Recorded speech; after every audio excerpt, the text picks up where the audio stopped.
So in the past couple of days, there have been two gaming subjects that people have been talking and debating online. And I decided instead of doing two videos, I'm going to put them both here, know what I mean? Give my thoughts and my 2 cents, as you say, on these subjects. So, the first subject is Star Wars Outlaws on the Nintendo Switch 2. Who cares? Yeah, who cares? Because this is what I thought too. I don't care because they first came out. It is a mid game. And this is a thing, I only played about an hour of it because my nephew got it. I could not get into it. But I might go back into it soon because I got all loads of updates since then. But it's not, don't take my word for it. Loads of people who have the audience, it is a mid game. Like, most people say that it is very mid. So, why it getting talked about again? While it getting a port for Nintendo Switch 2 as it came out. Well, the interesting thing about it is a decent port. According to like Dicker Family, and again, I know Dicker Family has been up and down lately, but it's not just Dicker Family said this, it's other people said the same thing. So I thought, okay, this is a decent port. So why people are attacking it online? Which is, I want to know myself too. And some of the arguments are some fanboys, but there's like one or two that got good points, but again missed the point at the same time. So I'm going to give some examples here and give my thoughts on these arguments or these, what you call hate, know what I mean? Which in this game, overhated. Well, this port, I mean, overhated. So the first one is from a PlayStation fanboy, and his username is RGB, and his hashtag, whatever it is at RGamerB. So he said, first example of console AI upscaling on the same game, PSSR 1.0 versus DLSS 3.1. Easy PSSR win, not even remotely close.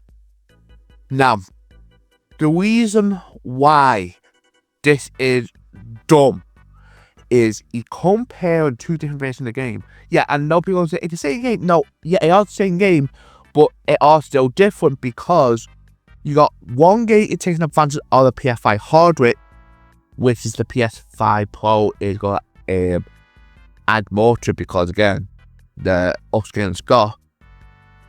Meanwhile, you got a Nintendo Switch 2 version taking advantage of the Nintendo Switch 2 specs. It's gonna be different because the Nintendo Switch 2 is nowhere near as powerful as the PS5, the base PS5. So it is gonna look a bit different. They're using upscaling. It is. It's a fact. And again, I'm not gonna say, oh, Nintendo Switch 2 version, it's gonna be better because it's on the Nintendo Switch 2. No, like I said before, it's still a mid game, It's still don't comparison only to create those two versions because of the specs. Like I said, the spec is completely different and the port took advantage of their specs. So, we got this other one, which is from Tipster. We all know who he is. He's the ultimate PlayStation fanboy. I've done videos on him, and he said this: a PC made the Steam Deck look worse than it really is. This is a Nintendo-based channel looking for clickbait. Steam Deck is running this game much better than this. Running better than a Switch 2. Now, the reason why I think this is dumb is it's a well-known fact that Star Outlaws won badly on the Steam Deck. It won very badly. Now, is there a way to fix it? Yes. But it's still a bit of mess around to do all that. I've got to do a lot more stuff you need to do, like mods and, settings. And even then, for the power of this machine, which the Steam Deck use on voltage wise, because this is the thing, Nintendo Switch 2 ones are lower voted. That means the less votes used. It's going to be more harder to win games very, very well. That's why I can play Nintendo to a point, because the machines one of low voters, and somehow you can win these games very well. I mean, look at Cyberpunk in 2077. You know, yes, obviously the Steam Deck is a bit more better, but again, the Steam Deck uses more voters, while local the Nintendo Switch 2 uses a lot more less voters normally. So it's still an in-play port. And the same thing here.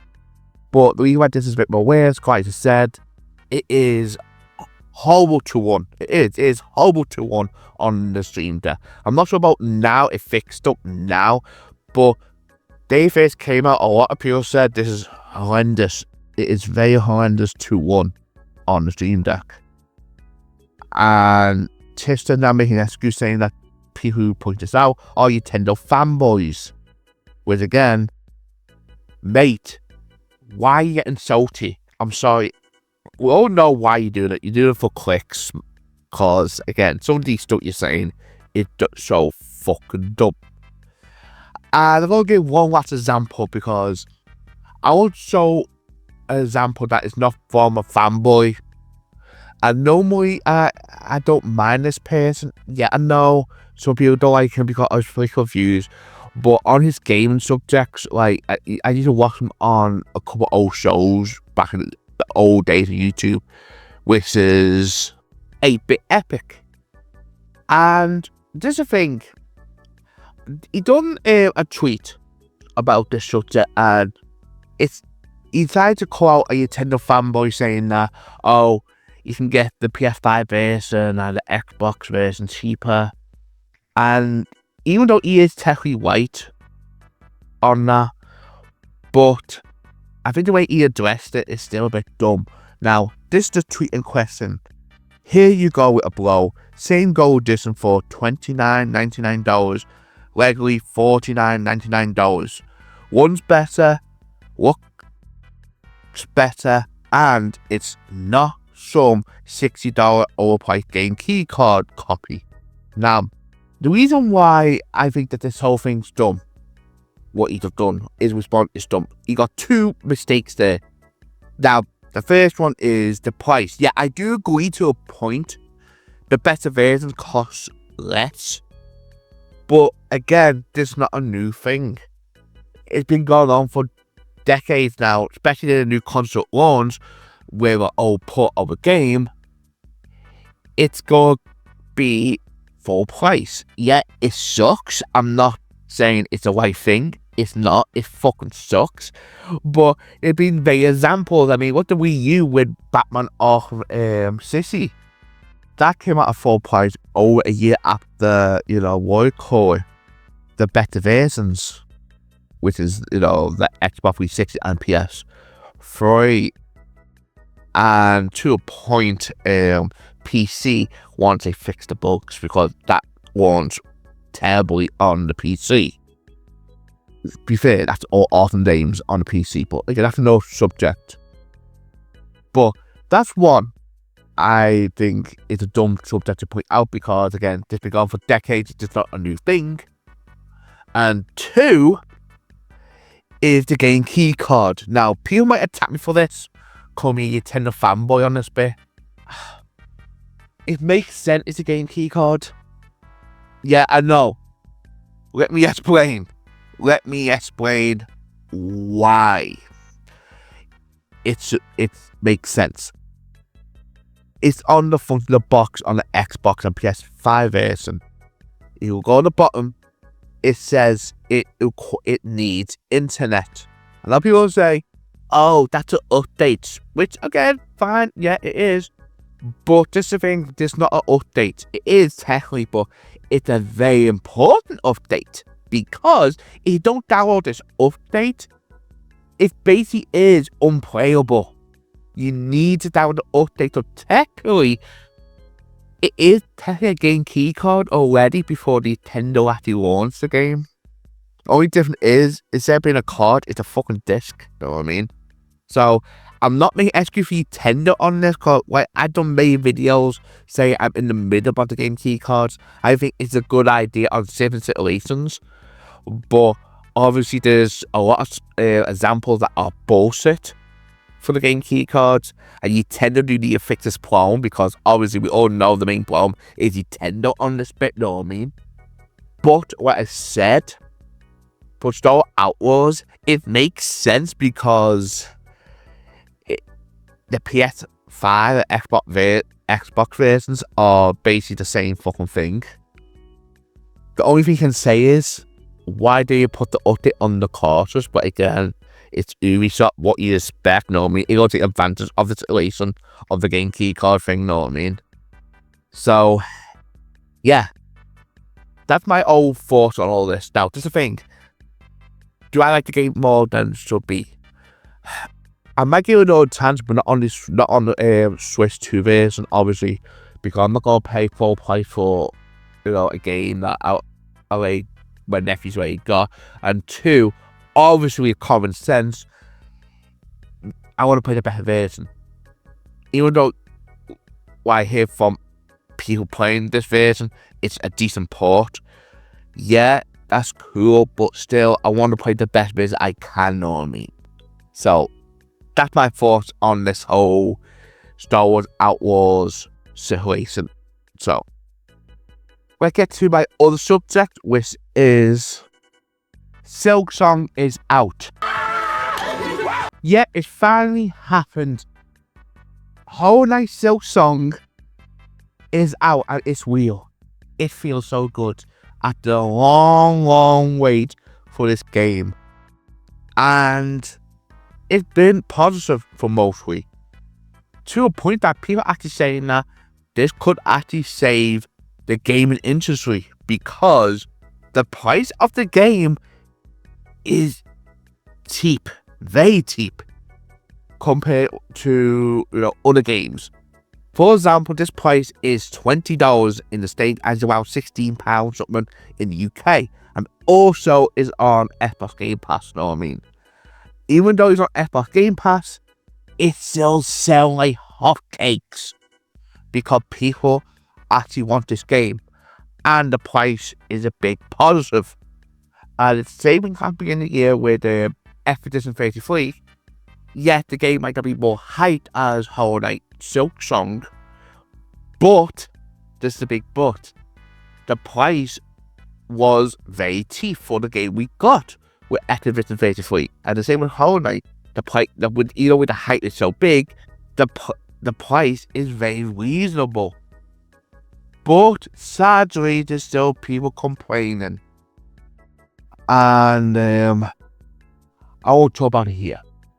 First, we got this developer, a user called One Fungus, and this person says, as a developer making a smaller Metroidvania than Silksong, which I originally thought it would be very priced at 20 USD, what should I price it now?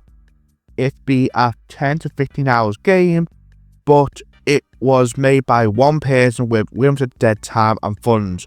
I can't afford to give it away for free.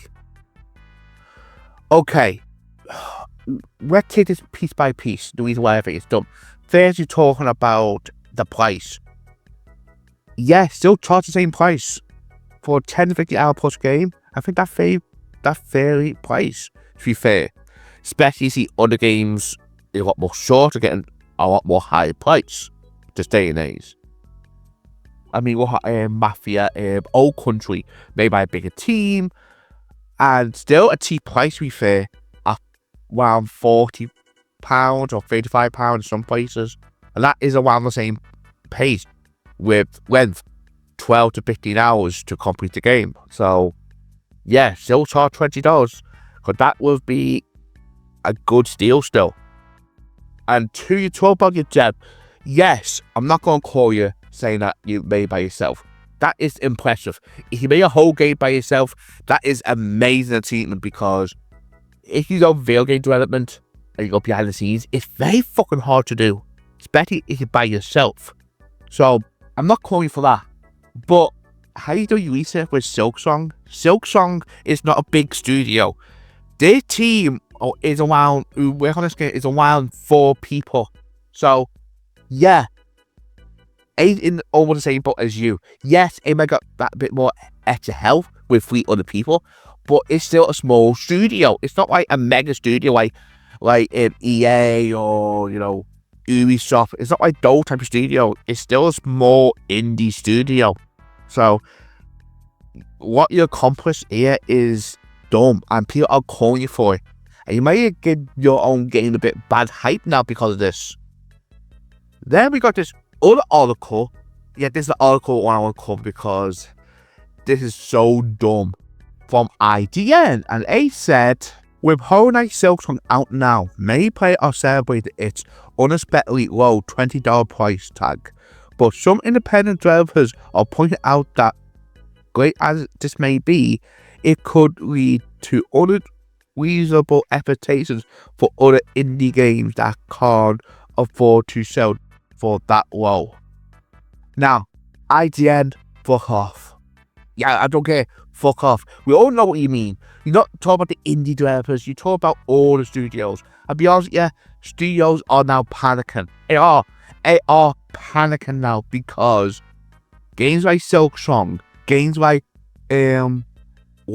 Expedition 33 are doing so well because of their price tag. Even like I said before, Mafia Old Country, even though I got my problem for that game, and the studio making that game is so scummy, you know, 2K, fuck you, know what I mean? I can't stand that company, but then once that game that at a decent price, it's so very well. So all the companies now going to look saying, oh, fuck, know what I mean?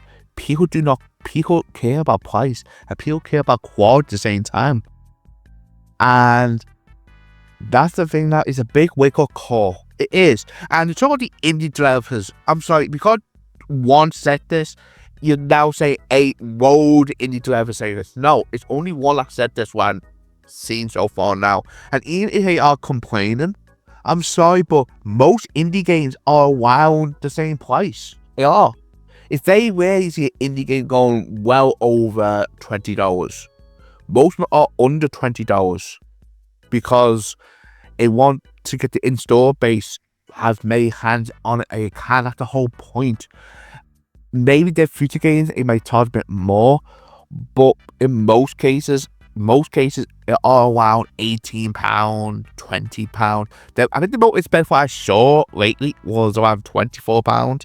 But even then, that's still cheap, you know what I mean? And I don't understand this argument. I think this is a good movement. And like I said before, this is saving the game industry. This is a big wake-up call we need. I want to hear more funny because I want TikTok. I don't a small video on TikTok based on this TikTok I saw.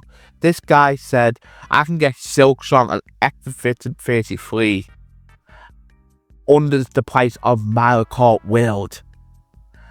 And that blew my mind. I didn't realize that is so true. You can get these 2 great games under the same price as Mario Kart World. And this is the thing too. I'm not calling Mario Kart World. I think it's a fun game. I like the online. I like the knockout mode. I do. But one of the biggest problems I got in the game is the price. Yeah, lucky enough, I got mine cheaper, obviously, with a bundle. But if you're paying, you know, the full retail price of £75 or $80 in the States, it's well overpriced for what we get in here. Compared to, like I said before, Silksong and Expedition 33. And if you buy 2 of those games, that's worth more than money. I don't care. And people need to wake up. Not people, but wake up. These corporations need to wake up and realize that you're pricing people out of the industry. You are. And this is going to reach another clash.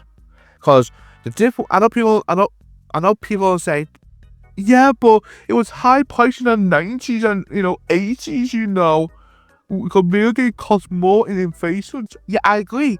But no, we had back then rental shops. We had rental shops back then.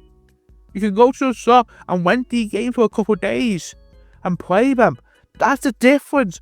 Now, we don't have that now. The closest thing we got for that is Game Pass. But even then, you're not going to get any single game you want to play on there. Like, for example, the new FIFA. And again, I know it's a sports game, but again, the new FIFA, that's all cost £60 for the base version. And that's not going to be on Game Pass day one. That's going to be on Game Pass about May. You know, about 7 months after the release, you know what I mean? So, yeah, people need to wake up. I made up AR. I made up the customer on our waking up to this. I think Silksong, even though I play a handful of minutes of it, loving it so far now, it is saving the game industry. We need more companies like Team Terry. We do need them. So, yeah, that's my 2 cents on the whole situation. You know, so I want to hear your thoughts on the bottom of both subjects. You think Star Wars Outlaws Phase 2 version is overhated? And do you think Silksong is saving the game industry? I'd hear the comments below. You want to see more videos like this? Please leave a like and please subscribe to my channel. This is the Break Who Cares. See you on the next one.